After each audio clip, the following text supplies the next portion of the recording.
G'day, welcome to our next unit in organic chemistry where we're looking into the hydrocarbons.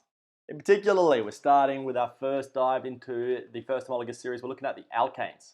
We're going to describe and understand the property of alkanes and characteristic reactions, including combustion reactions and free radical substitution reactions with chlorine and bromine. Learning outcomes we're addressing just below there. So we're going to begin applying all of those fundamentals that we covered in our previous unit, which introduced all the rules and all the vocabulary and all the different aspects we need when we are dealing with organic chemistry. And we're going to look at our first homologous series, like I say, our alkanes, which are the simplest. Our alkanes are quite simply hydrocarbons, so they only have carbons and hydrogens, only have single bonds, and they have the maximum number of hydrogens. We've talked about the fact that carbon always needs to make 4 bonds. These have the maximum number of hydrogens, so we refer to this as a saturated hydrocarbon. They have the general formula that fits this, CnH2n plus 2, where N is the number of carbons. We can work out the number of hydrogens in any instance. Now this is assuming that there are no other functional groups present and it's not a cyclic structure. But any branched or any straight-chained alkane will fit this formula. For example, methane, if we have 1 carbon, C1, 2 times 1 plus 2 equals 4. Heptane, C7, if N is 7, 2 times 7 is 14, plus 2 makes 16. C7H16, so you can work that out for, carbon equaling 200, carbon equaling 1000, etc., etc. They all have sp3 hybridization. We did a deep dive on this in the previous video, but that will give us our tetrahedral geometries, sp3 hybridized tetrahedral geometry in 3-dimensional space. Due to all our single bonds, so each of our carbons will have a tetrahedral if they've got those 4 sigma bonds around it, and that will give it that sort of zigzagging shape that the molecules will have that we see in our skeletal formulas. 109.5 degree bond angles between the orbitals. Now we find these alkanes predominantly in crude oil. The majority of compounds found in this mixture are alkanes. They have a lot of very beneficial uses, but also negative side effects. Crude oil is formed from the intense heat and pressure that converts trapped organisms into oil that is found trapped in layers beneath the Earth's surface. So organic compounds, organic organisms, when they die, they decompose, and then over time they get compressed by the pressure and the heat in the core or in the lower levels of the Earth, and it gets converted into this crude oil, which is the mixture of lots of different hydrocarbons. And we can extract the different hydrocarbons for different uses. We're going to look at hydrocarbons as a fuel in its own lesson in the next lesson, just introducing this now to be aware of when we do look at that in much more detail. Composition of crude oil varies. It's a complex mixture. It contains other cycloalkanes and aromatic compounds as well. We'll introduce all these concepts of aromatic later on, but we will look at how to separate and how to use and the negative aspects, like I say, of our hydrocarbons as fuels in the next lesson. We can characterize molecules into homologous series if they got the same functional groups, because the functional groups dictate a lot of the chemical properties and even the physical properties that molecules will have. So we can put them into these categories because they will have similar properties. Our alkanes, for example, if we look at the reactivity and the reactions that alkanes undergo, generally they are very unreactive. We have carbon-hydrogen bonds. They have a very, very similar electronegativity, which essentially makes it a non-polar molecule because the attraction of this shared bonded pair between a carbon and hydrogen is more or less the same, so we don't create our dipoles. So this means they can't act as good electrophiles or as good nucleophiles. 2 terms we introduced briefly in the previous lesson. Electrophiles want a source of electrons. They like electrons, so they have some sort of positive character about them. Similarly, our nucleophiles are looking for a nucleus, so they're looking for a positive charge, so they have some sort of negative character about them. But if our hydrocarbons are non-polar, then we don't have any poles, so they're not going to act as either of these types of species. No partial charges, no areas of high electron density. Now, they also do not react or mix with polar compounds. We have this term that talks about the miscibility and if things will dissolve in other things. That can be summarized simply as like dissolves like. Like substances, in terms of if they're polar or non-polar, will be dissolved in other like substances. So polar solvents will dissolve polar substances. Non-polar solvents will dissolve non-polar solids, etc., etc. Generally, alkenes will be immiscible in polar solvents, but will mix with non-polar solvents. So if you get a liquid hydrocarbon and you put it with something like water, which is a polar molecule, you will get two very discrete layers. We'll look at this in more depth in the next lesson. Let's look at one of the type of the reactions that hydrocarbons do undergo combustion reactions at high temperatures. Again, they're quite unreactive, which is what we said here. So combustion reactions, high temperatures in order to make that reaction occur. A combustion reaction, more or less, is just a reaction with oxygen. These are very exothermic, so we can burn them and we can generate large amounts of energy, usually in the form of thermal energy, and then we can convert that into other kinds of energy, whether it's kinetic energy to move an automobile, or electrical energy to power all the devices and gizmos that we have in our homes and works and schools and whatnot. So very useful things. However, as we'll see again in the next lesson when we look at hydrocarbons being used as fuel in depth, there's lots of negative side effects in terms of pollution that comes when we combust hydrocarbons as fuels. But we can look at the combustion reactions a little bit now, because it is one of our reactions that our alkane homologous series will undergo.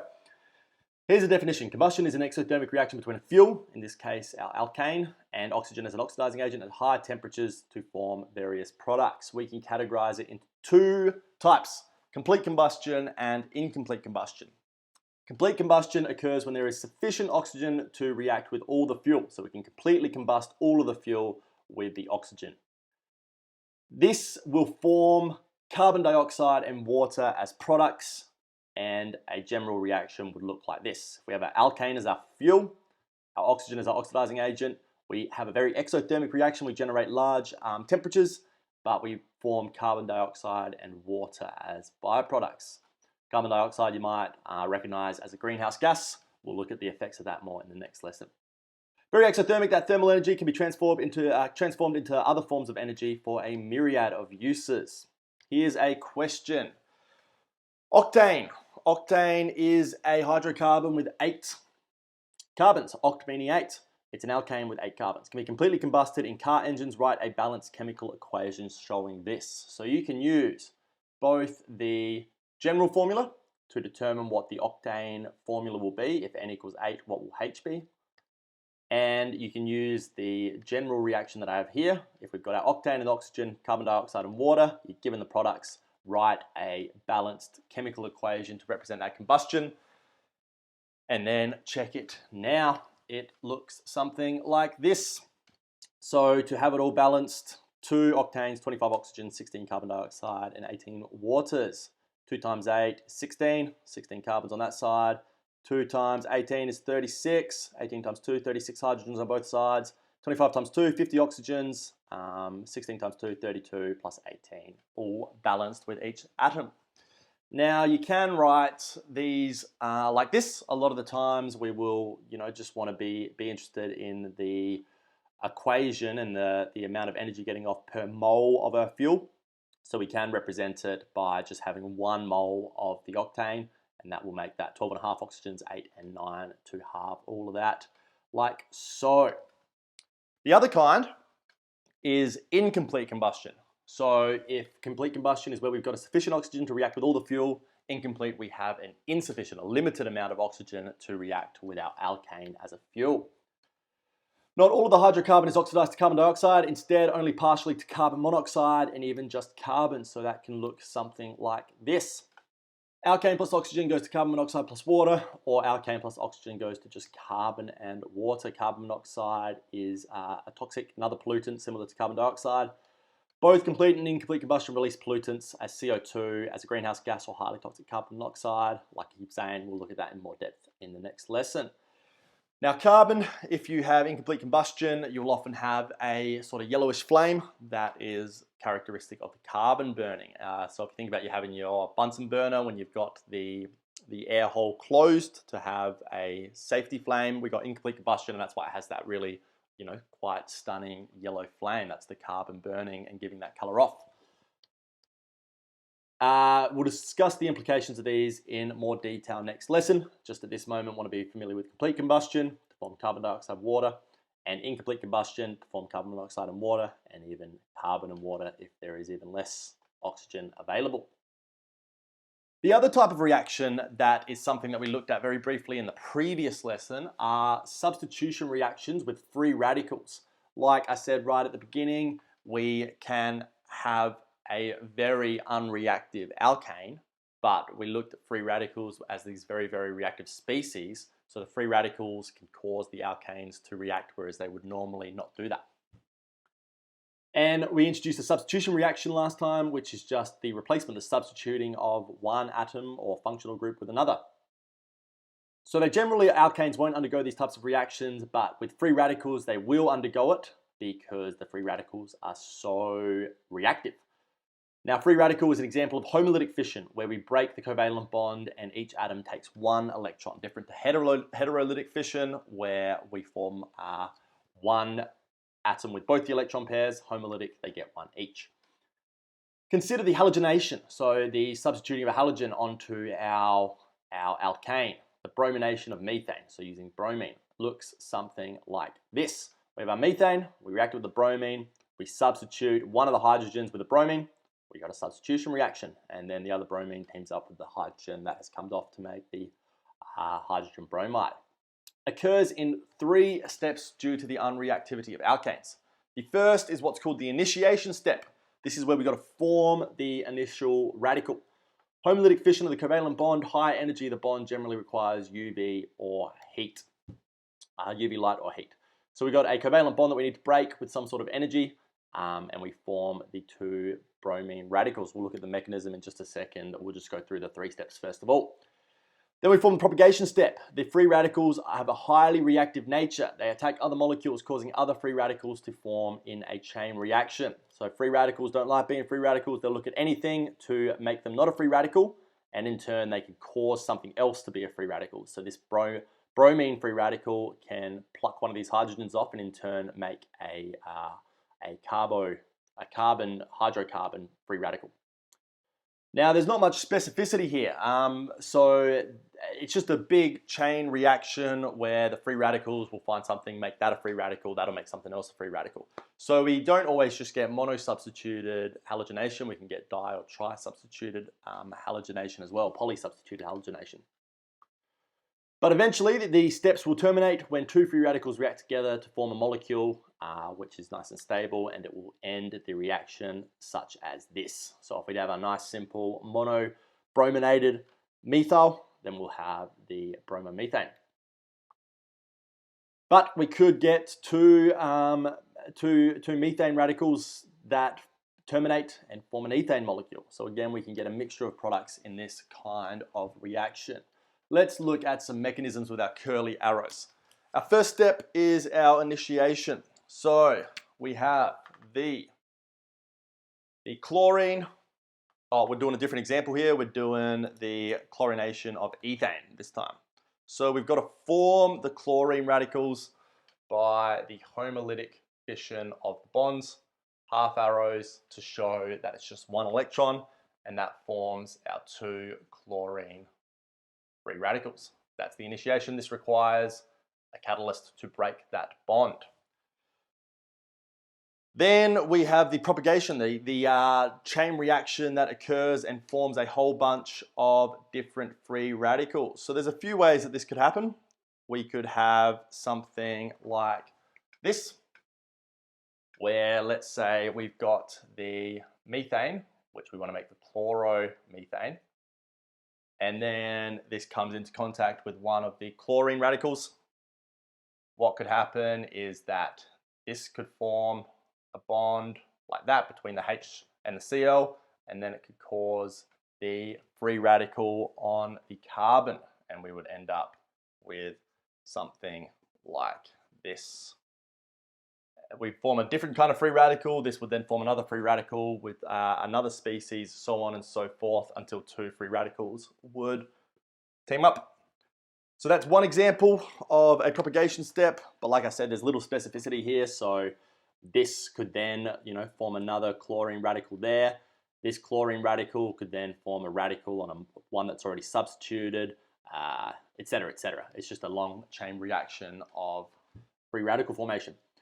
But then the reaction will terminate when two free radicals come together. So again, a few different ways that this could happen. Let's consider if we have our formation of the chloromethane, which is what we want. Let's say we've got the free radical that we've generated here. And if we had a chlorine free radical, these can come together, half arrows. Well, they're a bit funky looking half arrows. Let me try that again. Half arrow, forms a bond, and we make our chloromethane. We've done a reaction with a alkane. Free radical substitution reactions. We substituted the hydrogen for a chlorine. But if we had, two chlorine radicals, they could come together and reform the Cl2. If we had two of the methyl free radicals, I suppose, they could come together and form a ethane. So that is one of the limitations of this. We would then have to separate our products out if we wanted to get a pure chloromethane. Here's a question. Pause now, have a go at attempting to write this. Write an overall reaction showing the formation of bromoethane from bromine and ethane. So similarly to what we've done here for bromomethane, can you write a overall reaction to form bromoethane from bromine and ethane? So don't worry about mechanisms, just drawing the reaction. And then why is this not an ideal way to prepare pure bromoethane? Answer them, check the answer. It'll look something like this. We've got our ethane, fitting into our CnH2n plus 2. So 2 times 2 is 4 plus 2 is 6, C2H6. Bromine, and we substitute one of the hydrogens with a bromine. So it goes from H6 to H5, and we've substituted the bromine on there, and then the hydrogen bromide as the byproduct. Why is it not an ideal way? Because you form a mixture of different products, a mixture of different bromo-substituted products, so you would then have to separate them out to get the pure bromoethane. And that concludes our initial look at our hydrocarbons. What have we done? We've understood the general reactivity of alkanes, including towards polar reagents, described the chemistry of alkanes as exemplified by the following reactions of ethane, combustion, substitution by chlorine and bromine. Describe the mechanism of free radical substitution at methyl groups with particular reference to initiation, propagation, termination. Tasks. Pause now, work through them, and consolidate that understanding. Well done. I'll see you in the next one. We've still got to look at using hydrocarbons as a fuel in more detail, and we're going to look at our alkenes in this unit as well. That's also one of our hydrocarbon molecules. So I'll see you in the coming videos then. Thanks a lot. See you later.